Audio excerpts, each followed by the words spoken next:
कहाँ थे इतना दिन किसानों के बीच? देखिए, मैं स्विट्जरलैंड गया हुआ था, स्विट्जरलैंड से फिर मैं बांग्लादेश चला गया था और बांग्लादेश से नेपाल चला गया था। लेकिन नहीं, ये जवाब तो नहीं हुआ ना। मैं पूछ रहा हूँ कि 3 महीने से आप किसानों क्यों देश में प्रधानमंत्री जी झूठ बोल सकते हैं, हम झूठ नहीं बोल सकते? झूठ बोलने का अधिकार भी मोदी जी को है, हम झूठ भी नहीं बोल सकते क्या? अब ये बताइए, ये सारा झूठ मोदी जी ही बोल लेंगे अकेले, हम झूठ भी नहीं बोल सकते। इसका मतलब है कोई गलती करेगा तो आप भी गलती करेंगे? नहीं, मैंने तो गलती कौन सी कर दी इसमें? गलती तो मोदी जी कर रहे हैं। बोला ना, तो हाँ, प्रधानमंत्री झूठ बोलेंगे तो क्या मैं हाँ, बोलूं? तो आप बताइए ना, क्या मोदी जी का कॉपीराइट थोड़ी है झूठ के ऊपर? हमने बोल दिया था, कौन सी आफत आ गई? कोई आफत आ गई? इसका मतलब है कि अरे भैया, 3 महीने से, आप सुनिए, गलत करेंगे। 3 महीने से हम बंगाल में थे और वहाँ से मोदी सरकार का सुपड़ा साफ करके आए। आपने देखा कि वहाँ पर जो ये सोनार बंगला बनाने की बात कर रहे थे, जो वहाँ पर बात कर रहे थे 200 प्लस सीट की, 100 क्रॉस नहीं कर पाए ये। तो वहाँ पर इनको कड़ा तमाचा पड़ा है, इन्हों को हार का सामना करना पड़ा है और देश का किसान अब तैयार है पूर्ण रूप से उत्तर प्रदेश की ओर कूच करने के लिए। और देश के किसान ने ठान लिया है कि उत्तर प्रदेश के अंदर भारतीय जनता पार्टी का सुपड़ा साफ होगा और 22 में योगी आदित्यनाथ जाएगा और 24 में देश के प्रधानमंत्री जी जाएंगे और जिसके बाद बिल अपने आप वापस हो जाएगा। तो क्या ये मान लिया जाए से जिस तरह से पश्चिम बंगाल में ममता बनर्जी की जीत हुई, ममता बनर्जी मुख्यमंत्री बन गए, तो किसानों की जीत हो गई? देखिए, पहली बात तो मैं आपको बता दूं कि ये नेता नहीं है, ये इस देश का किसान है। ये उन नेताओं की तरह नहीं है कि 2-2 कौड़ी के नेता जो 35-35 करोड़ में 30-30 करोड़ में बिक जाते हैं। ये देश का किसान है जो डटा रहेगा अपनी मातृभूमि के खातिर। और आप क्या समझ रहे हैं, आप किसान को किस तरीके से हराएंगे? आप ये सोच लीजिए, आपने 40 डिग्री से ज़्यादा टेम्परेचर था दिल्ली का, तब भी देश का किसान आपको इसी दिल्ली बॉर्डर पर डटा हुआ नजर आया। जब इस देश के अंदर ठंड हुई तब भी देश का किसान इन्हीं बॉर्डर पर नजर आया। जब बारिश हुई तब भी देश का किसान इसी बॉर्डर पर नजर आया। देश का किसान तब तक इस बॉर्डर पर डटा रहेगा जब तक देश के किसान का बिल वापसी नहीं होगा। किसान डटा हुआ है, सर्दी भी गुजार रही, गर्मी भी गुजार रहे हैं, कड़कती धूप चल रही इस वक्त, तड़पी हुई, लेकिन सॉल्यूशन अभी निकल नहीं रहा है। 6 महीने से प्लस हो गए, तो सॉल्यूशन कैसे निकलेगा? सॉल्यूशन तो देश के किसान ने निकाल दिया है। सॉल्यूशन का ऑप्शन अब सरकार को दिया है, किसान को सॉल्यूशन की जरूरत नहीं है। किसान का तो फिक्स है, किसान का माइंड पूर्ण रूप से फिक्स है कि बिल वापसी तभी घर वापसी। सॉल्यूशन तो अब सरकार को ढूंढना चाहिए अपनी कुर्सी बचाने का, कि अब सरकार के पास एक ही मौका है कि अगर सरकार यूपी चुनाव से पहले ये बिल को वापसी ले ले और देश के किसान से माफी मांग ले, तब जाकर तब उत्तर प्रदेश में इनकी कुर्सी बच सकती है, वरना कोई और चारा इनके पास नहीं बचा जिस कारण से अपनी कुर्सी को बचा सके। लेकिन किसानों पे ये आरोप लग रहा है कि किसान हिंसा का रूप लेते जा रहे हैं। सिंगू बॉर्डर पे इस तरह की खबरें आ रही है, हरियाणा में इस तरह की खबरें आ रही है कि पुलिस के ऊपर ये लोग हमला कर देते हैं। कहाँ कराया आप ये बताइए, किस पुलिस वाले को मारा है? जबकि किसान आंदोलन में आप आए, आप यहाँ पर घुसे आकर, तो आपको 10 तरीके बार रोका जाता है, बैरिकेड से रोका जाता है। क्यों भाई?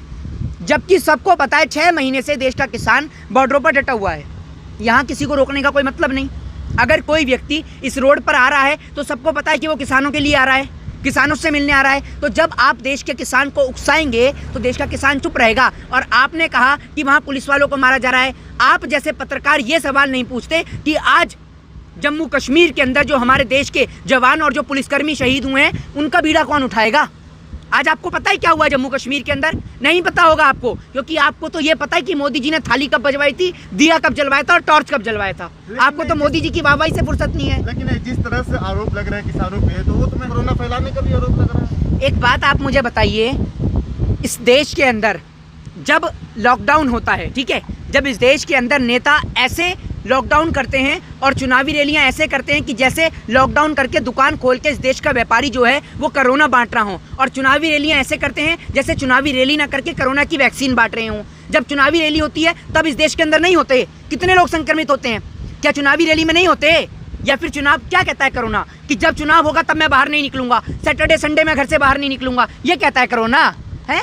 कि आप कोरोना ना आपके 5 रुपए वाले मास्क से डरता है ना सैनिटाइजर से डरता है, कोरोना डरता है तो चुनावी रैलियों से, ये कहता है कोरोना।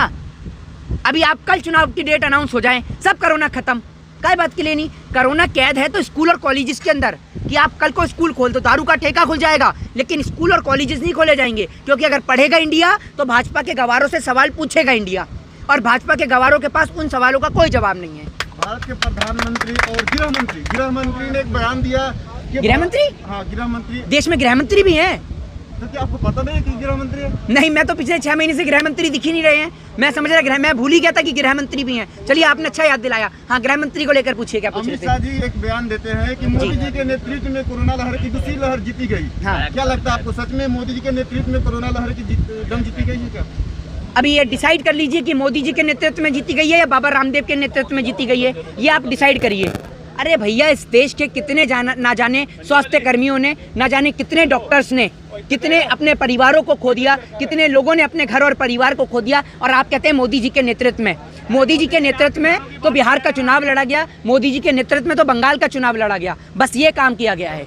बैठा हुआ आपको आज नजर आ रहा है ना, ये देश का किसान कोरोना के दौरान यहाँ किसान आंदोलन पे नहीं बैठा था, ये उन तमाम जगहों पर गया जहाँ पर इस देश के अंदर लोगों को कमी थी ऑक्सीजन की, वेंटिलेटर की, बेड्स की, मेडिसिन की। इस देश के किसान ने, आज आप इसको आतंकवादी बता रहे हैं, और यही किसान जब इंसानियत और मानवता के नाते आगे आकर एक इंसान की जान बचाता है, तब आप इसको कहते हैं कि भगवान है? आपको शर्म नहीं आती? आप इस देश के किसान को आतंकवादी बता रहे हैं।